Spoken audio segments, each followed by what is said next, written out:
Good morning. Today is Monday, May 9th, 2022.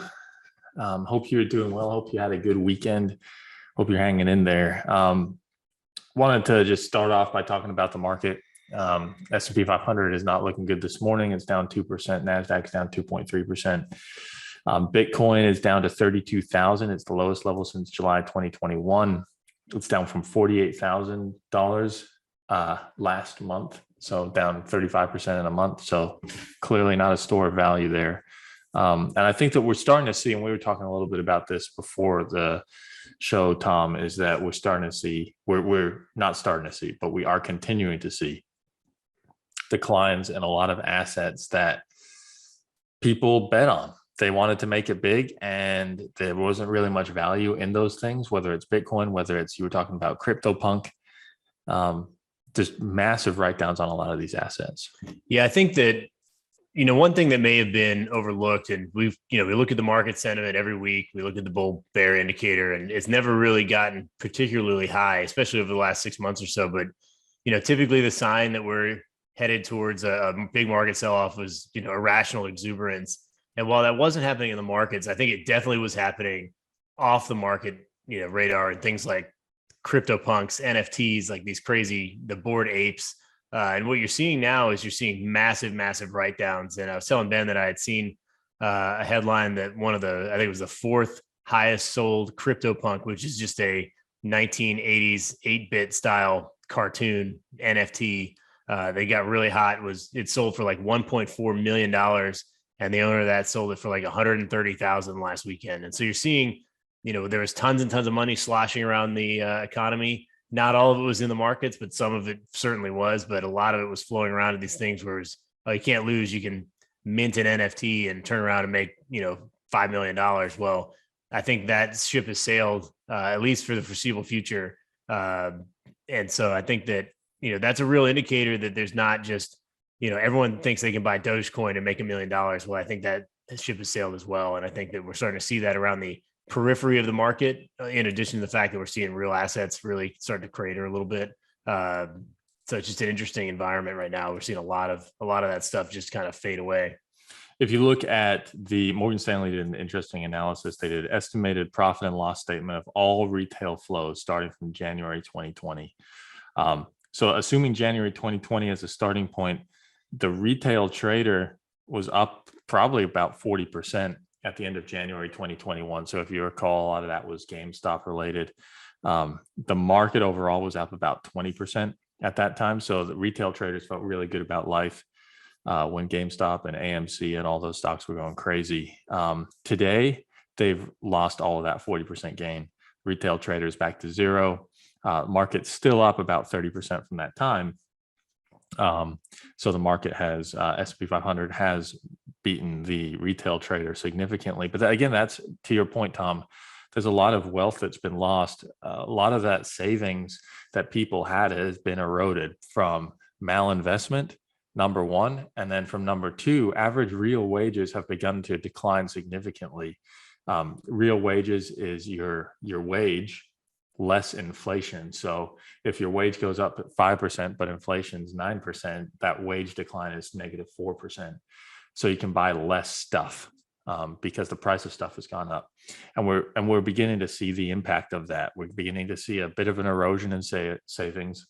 I'm beginning to see anecdotally some contacts of mine not purchase products or services that they would normally do because it's gotten too crazy. It's gotten out of budget. It's gotten out of whack. I didn't purchase a plane ticket this weekend because it's just crazy. I mean, it was $400 90 days ago, 60 days ago. And now the price of that ticket to round trip to Boise, Idaho is $1,000. That just doesn't make sense from a fiduciary standpoint. And I think that you're beginning to see the early innings of some of this deferral of consumption. And I think that is concerning for the market right now. So while for a lot of these companies, their cost base has gone up, their fixed costs have gone up, their utility costs have gone up, their natural gas costs have gone up, energy prices have gone up, wages have gone up. So their cost structure has gone up in the hopes that revenue would go up even more, as it did in 2021. you're now beginning to see some threat on the revenue line. We haven't seen that threat yet as it relates to earnings, but I think there is a concern that that's coming. Yeah, I think that, and I'm gonna turn full heel here and appease the Star Wars nerds. We're basically in the trash compactor right now. On one side, you've got inflation, which continues to rise. On the other side, you've got interest rates continue to rise. And until one of those goes one way or the other, it's going to be max pain. And I think it's going to take a couple months for inflation to start to unravel. But we're starting to see that, in some pockets, we are starting to see, used cars coming down, things like that. So, unfortunately, what's going to have to break that is you're going to have more and more interest rate rise hikes. And I think that that's going to be, it's going to be slow to develop, but we're going to get there. But right now we're kind of in max pain, particularly for the low rung of the economy, I think. Yeah. And I think you look at some of the, you look at people going out and spending, and there's still a lot of people spending a lot of money. So I retail sales actually accelerated in the month of April versus month of March. But the market's a forward-looking measure. And as there are more concerns about what the consumer will do in the future, if you look out 3, 4, 5, 6 weeks in terms of what's going to happen, the market is concerned that there's going to be some negativity there. The nice piece of it, if there is a nice twist to it, is that it means that some of this negative news is already getting priced in, which means that to the extent that it actually happens, it's not going to be a massive waterfall from here. And if it doesn't happen, then we could have it set up for a nice rally. But I would say that probably having a big lung busting rally is probably not our base case. Right. If you're looking at we're trying to look at for early indicators of where some of this pain could be on the corporate side. We're beginning to see some of that on the kind of the SPAC companies, things that we talked a lot about last year. I had a professor in the fall of 2021 who said that SPACs were barely out of the first inning. He couldn't have been more wrong on that. He actually had a SPAC himself. But Rivian was a SPAC. I think it was a SPAC. It might have been an IPO. Yep. No, it was a SPAC. And Ford owned 102 million shares in that SPAC. What was really interesting with the Rivian deal was that Rivian actually topped $100 billion market cap in last November. $100 billion. It was more valuable than Ford. It was more valuable than GM. Probably combined. Probably combined. That point in time. Since that time, though, Rivian has dramatically fallen. It's worth about $20 billion, and $18 billion of that is cash now. It's $25 billion, $18 billion in cash. But Ford is just turning tail on it. They're selling 8 million of its 102 million stake. JP Morgan's offering a separate block of 13 to 15 million shares. The stock's down 7% pre-market. This is an example of a company where the promise and the hype train just got way out ahead of it. And at the end of the day, they still need to make a truck. Right. Rivian, Tom, I know you follow Nikola really closely. Any parallels there? I mean, I think it's there was so much hype in the EV space, and if there's an area of the market that was NFTs inside of the stock market, SPACs were that for, call it a year, early 2020 to early 2021. That was everyone can't lose. Everyone's buying these electric vehicles pre-IPO. Nikola was the first and hottest one, I think, and it was turned out to be completely fake news. They basically had made a video of them rolling a plastic truck down a hill and called it an electric vehicle. And my guess would be there might be something to this with Rivian, with Ford selling out at a lower valuation. I mean, if they wanted to selling at $100 billion market cap was the way to do it, but they probably know something that we don't know, given that they're, one of the top car companies in the world, and they don't want to own this anymore. And they own 11.5% of the company. Yeah. So yeah, they know it more than anybody does, and they're selling. I believe, if I'm not mistaken, that Amazon also owns quite a bit, which they might be the unknown seller that JP Morgan is selling the block for, trying to get out for Amazon, maybe to raise cash, maybe just to get out. But I don't think it is a good indicator. But, if people who are following the EV space, Rivian, Lordstown, Lucid, all of these cars have become very, very hot. Their market caps got huge, but now I think everyone's kind of turning around saying, well, none of them made a car. We want a company that makes money. And so everybody's kind of flooding back out of that space. But we've seen it too with GE. They're, all this green stuff, sounds great, but when it comes to actually investing in it, I mean, the solar panels have been almost impossible to come by for. GE for next era. They've had trouble sourcing and getting up and getting revenue off of these things. And now people are saying, hey, times are tough. Green technology sounds awesome and it's great, but at the end of the day, I want to make money in the stock market and I'm not going to be flowing my dollars to these companies. Yeah, there was a headline in the Wall Street Journal today talking about electricity outages, especially in California and Texas, as a result of this conversion to renewable energy just isn't there yet, and it could cause issues in the summer. So we'll keep an eye on that story beyond the scope of today's call, but that's definitely a story out there. Elsewhere, Peloton's looking for funding. They're looking to sell a minority stake, 15 to 20% of the company. Current market cap is $5 billion. So they're basically looking for a $1 billion cash infusion. The earnings report is coming tomorrow morning. So that'll be really interesting. We'll be able to talk about it on the call. At the end of December, so we don't know the March data, but I presume it is not good. But at the end of December, they had $1.5 billion in cash, $1.5 billion in long-term debt. But they also had $1.5 billion in inventory matched by $1.1 billion in payables. So what this means is Peloton basically financed a ton of inventory amounting to 30% of the market capitalization of the entire firm. And now they have to move that inventory. If they cannot move that inventory, they can't pay back those payables. And a lot of times those payables, that floor plan inventory, is floats. And so they need to move that quickly. And before interest rates go up and or so continue to go up. And so we've already seen them drop the price on equipment and try to make it back on the back end by raising the cost of subscriptions. But they're trying to raise 15 to 20% of the market cap in new equity. I just don't know if it makes sense for a company to buy a minority stake, because you're looking for a private equity, private debt deal at that point. Are people willing to take the risk and basically finance your inventory when you're already a $5 billion company? That doesn't seem like a great strategy if you're a private equity firm.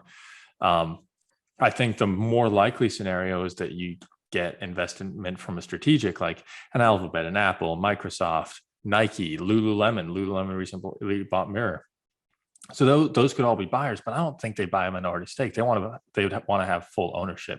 Tom, what are your thoughts on this? I would tend to agree with you. I think they're going to continue to just grind lower and lower, and then there's going to be a buyer. I think it's just Fitbit 2.0. Fitbit was the first mover in wearables. Then, Apple came out with the Apple Watch, and suddenly Fitbit, their stock was, super anticipated as it was going to IPO, and then it just cratered and cratered and cratered. And now I think, was it Google that bought them? I'm not even sure who owns them anymore, but it's the same kind of thing where it was a very hot stock. Everybody loved it, very excited about it. And then it just turned out, you can't really build a business just based on this, it needs to be integrated in something else. And I think that's the way Peloton's going. Yeah, I think Peloton is in a real cash crunch right now. They need the cash. That's what they need. And it's a tough environment to raise cash. Carvana tried to raise cash last week or a couple of weeks ago.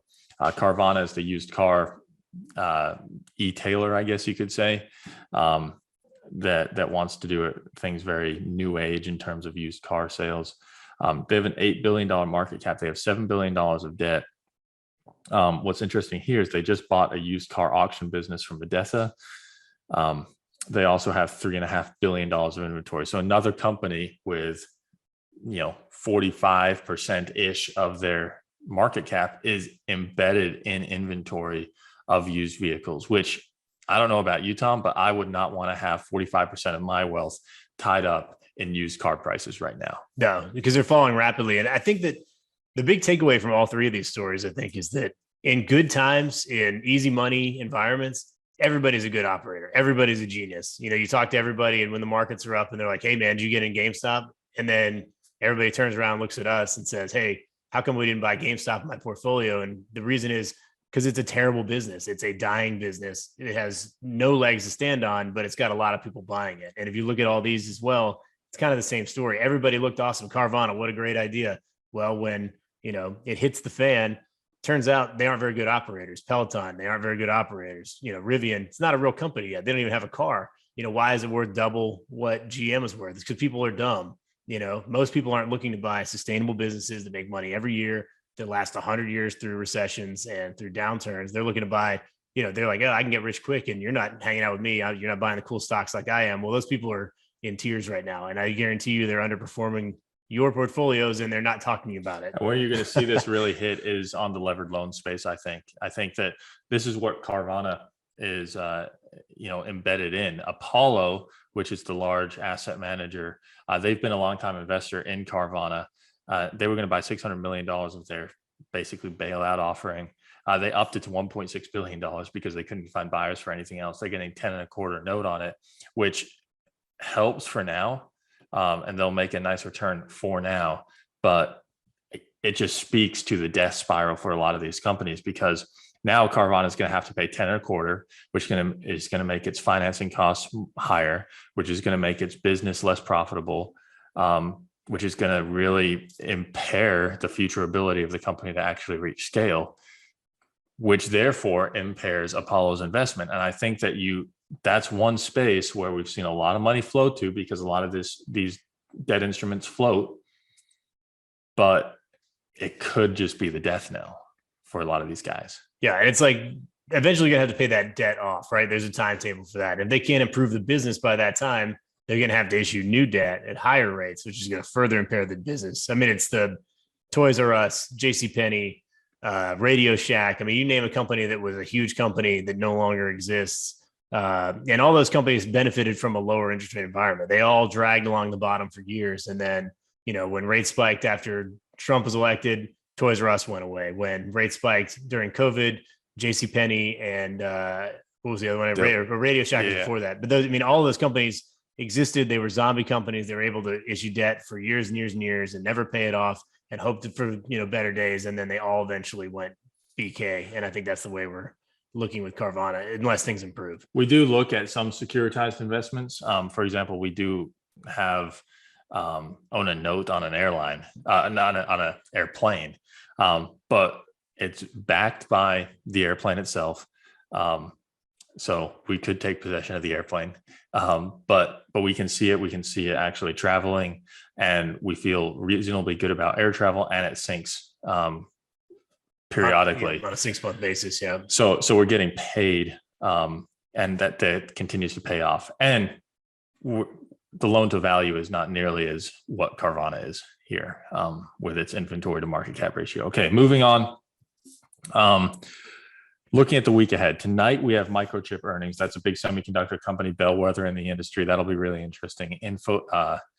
Infineon was down this morning, basically on the last good quarter, is what the analysts were saying. So Microchip, they like to call the cycle. Will they call a cycle? That's the big question. That I do think there's some risk to that one.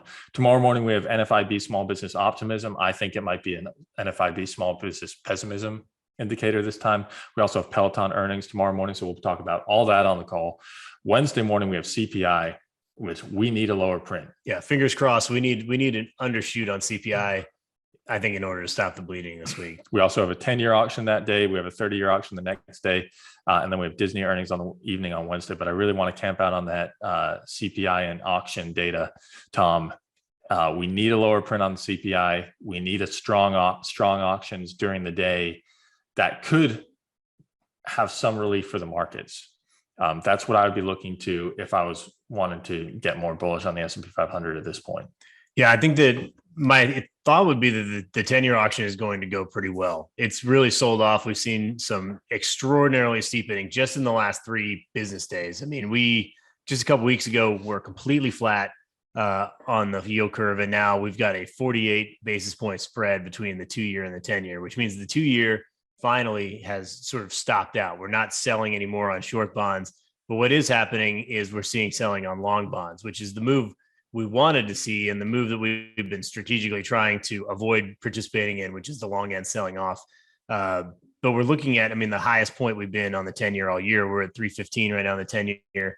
I think there's going to be quite a bit of demand there. It's not like last year when that was 24 basis points. We're looking at decent yield for a reasonable period of time in something that is AAA backed by the U.S. government, the strongest bonds in the world. I think that's a really good spot. If you're someone who really, really wants to be in safety, now it's providing you a little bit of value where previously it was not. And so my expectation is it's going to be strong. But if that CPI number is higher than expected or significantly higher than expected, I think that the 10-year is going to blow out. I think that the short term, I think actually is going to hold up very well. I think that we're finally kind of run out of steam there, but the long end is going to shoot up. And I think that that auction could go very poorly because they're thinking inflation's not reined in yet. It's going to continue. 10-year bonds are going to get cheaper, and I'm just going to stay out of this one. So if we're in line or if we're slightly under, I think we're going to have a strong auction. If we're not, I think that people are just going to stay away. If you're a client and you have any questions on any of this, please send us questions. We can talk about it on the call. And if you want a more in-depth review of the portfolio, happy to do that. Now is a good time to do that. Earnings season is kind of wrapped up. We have a little bit of time where we can go ahead and do that, and it might make sense. So if you have questions, comments, concerns, please reach out to us. With that, we'll let you guys get back to it, and we're gonna get back to it ourselves. Have a great day.